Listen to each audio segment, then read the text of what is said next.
प्रभु यीशु के सामर्थ्य नाम में आप सबको जय मसीह की, प्रेज द लॉर्ड। आइए आज के मनन के लिए हम पिता के पवित्र वचन को निकालें। मेरे साथ प्रभु के वचन को निकालिएगा। इफिसी किताब उसका दूसरा अध्याय और दूसरा अध्याय का वचन 10। यहाँ लिखा है, क्योंकि हम उसके बनाए हुए हैं और मसीह यीशु में उन भले कामों के लिए सृजे गए हैं जिन्हें परमेश्वर ने पहले से हमारे करने के लिए तैयार किया है। Praise the lord, hallelujah. प्रभु के लोगों, हमारा परमेश्वर भला है, हालेलुया। प्रभु ने हमें अपने स्वरूप में, अपनी समानता में बनाया। जैसे आपका चेहरा या तो मम्मी से मिलता है या पापा से, या कुछ होगा कि कुछ चीज़ें पापा से मिल रही, कुछ मम्मी से। हम अपने परमेश्वर के बनाए गए हैं, हालेलुया। हमें प्रभु ने रचा है। इसका मतलब है परमेश्वर का स्वभाव हमारे भीतर में पहले से विद्यमान है, हालेलुया। यानी आप अपने पापा के जैसे दिखना चाहते हैं, इसके लिए क्या करना पड़ेगा? कुछ कर सकते हैं कि जिससे वो ऐसा दिखे? नहीं। अगर आपने उनसे जन्म लिया है तो स्वाभाविक है आपका रंग रूप, आपका बनावटी, आपका बाहर का जो स्वरूप है वह आपके जन्म देने वाले आपके रचयिता के आधार पर ही होगा।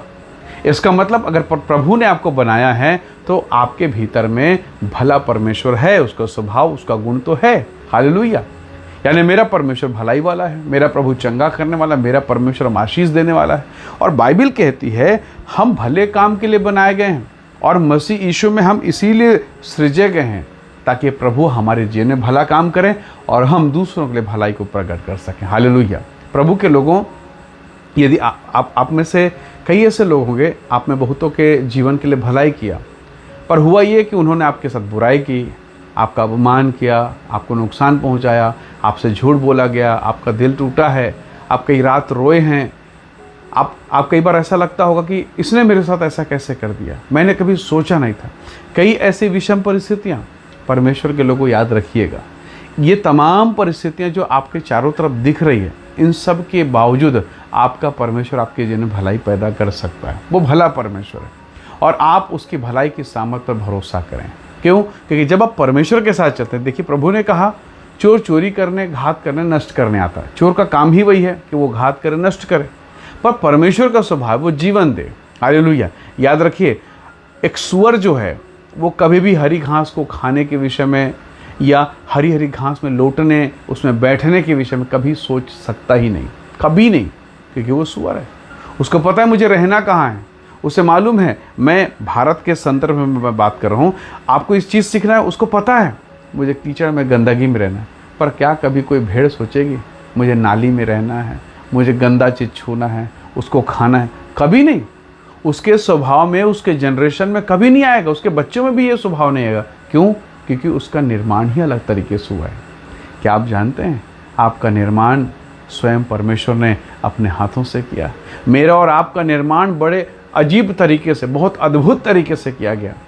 ऐसा परमेश्वर ने हमें अपने स्वरूप और अपनी समानता में रचा है।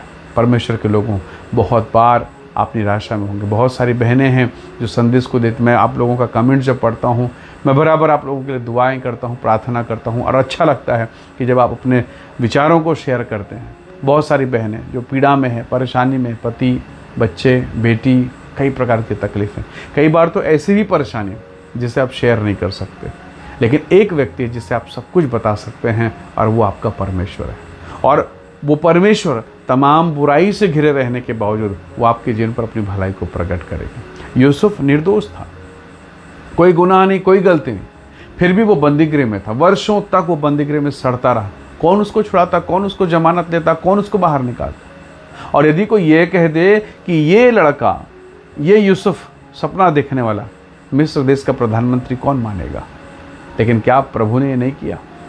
क्या लोगों ने दानियल के लिए सिंह का मांस तैयार नहीं किया? क्या लोगों ने दानियल की मृत्यु का सामान तैयार नहीं किया? परंतु परमेश्वर उस मृत्यु के सामान में उसने महिमा को प्रकट कर दिया। जैसे दाऊद कहता है, वो मेरा परमेश्वर यहोवा मेरा चरवाहा है, मुझे कोई घटी नहीं होगी। मेरे शत्रु के सामने वो मेरे लिए मेज बिछा देता है, हालेलुया। तो आज आपके सामने में, आपके सम्मुख में बाधा पैदा कर रहे हैं, शत्रु बन रहे हैं, आपको मुसीबत में डाल रहे हैं, उनके लिए दुआ कीजिए। बद्दुआ नहीं, श्राप नहीं, दुआ कीजिए, उन्हें आशीष दीजिए। क्यों? क्योंकि आप आशीष के वारिस हैं। आपके मुंह से जो निकलेगा वो वैसा ही निकलना चाहिए जैसे परमेश्वर के मुख से निकले। मैं जानता हूँ प्रभु के लोगों, हम में से प्रत्येक के जीवन में कहीं ना कहीं गड़बड़ है, पाप है, गलतियाँ हैं, मुझ में है। मैं आपकी बात नहीं, मैं अपनी बात कह रहा हूँ, मुझ में भी है। पर धन्यवाद कि पवित्र आत्मा मेरी सहायता करता। धन्यवाद यीशु मेरी और आपकी सहायता करेगा और हमें अपने पिता के स्वरूप और समानता में लेके जाएगा, उस लेवल तक लेके जाएगा ताकि पिता और उसकी उपस्थिति हमारे भीतर में कार्य करे। परमेश्वर के बेटे और बेटियों, इस बात का हमेशा याद रखना, सब प्रकार की निराशाओं, बेडौल, सुनसान, अंधेरापन, खालीपन, इन सब के ऊपर में प्रभु का आत्मा मंडला रहा है। उत्पत्ति की किताब उसके पहला 1 और 2 वचन में। पर प्रभु का आत्मा अलग नहीं है, वो दूर नहीं है, वो तो बस इंतज़ार कर रहा है कि कोई ज़रूरतमंद आकर कहे कि यीशु उजियाला कर दे, और वो कर देगा। हजारों हजार की भीड़ थी, पर एक ज़रूरतमंद महिला आई, वो चल नहीं पा रही, वो थरथरा रही, वो कपकपी में है। पुरुषों के बीच में जाकर मैं कैसे बताऊं, पर वो गई और सामने से नहीं पीछे से जाकर उसके वस्त्र को छोर को छुआ। क्या आप इस विषय पर मनन कर रहे हैं? क्यों वो पीछे से गई, क्यों छुप कर गई, क्यों पीछे से गई? हालेलुया। शायद ज़माने के लोग उसको देख कर कहते छी छी छी छी, ये बीमारी, ये गंदगी, ये बदबू, ये मक्खियों से भरी महिला क्यों आई है?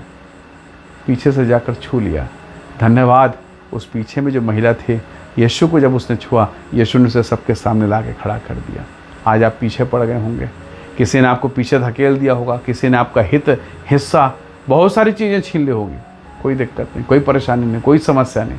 प्रभु के साथ डटे रहे, बने रहें।